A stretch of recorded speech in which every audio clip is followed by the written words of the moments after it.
Can we start with the data, Amanda? What did you make of that 30 minutes ago?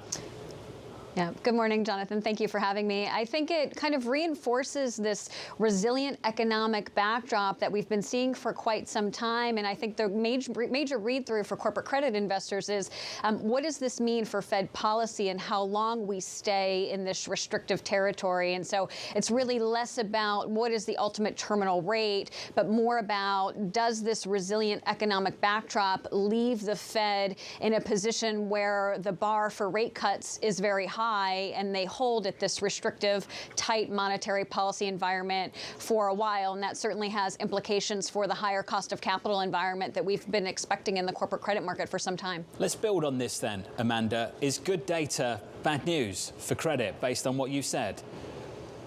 I think to a certain extent it can be if we have this environment where inflation is showing improvement, but the economy is still strong, unemployment is still low, the labor market in general is still pretty tight.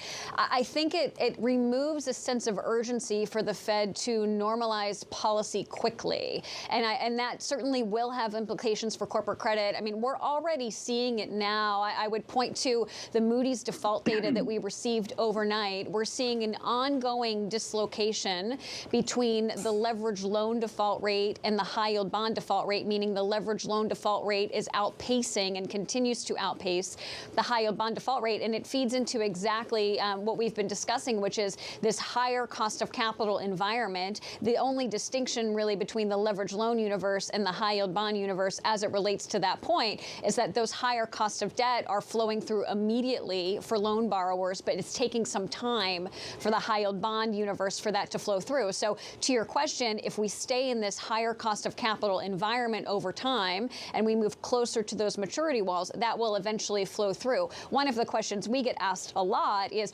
why is this not showing up in high yield spreads at the moment? And the reason is high yield borrowers, by and large, have the luxury of being patient at the moment. They've done so much refinancing, so much proactive liquidity raising in 2020 and 2021 that they don't need to act just yet. So they can still be patient, but it's only a matter of time before we get closer to that maturity wall, and I think that will flow through. Now, when you look at the corporate credit market, and Michael alluded to the dispersion that you're seeing at the consumer level, there's a lot of dispersion that's happening at the corporate credit level. So if you take that index level of 375 basis points of OAS in the high yield bond market, that in and of itself is tight, but if you look under the surface, half of that universe is actually trading below 300.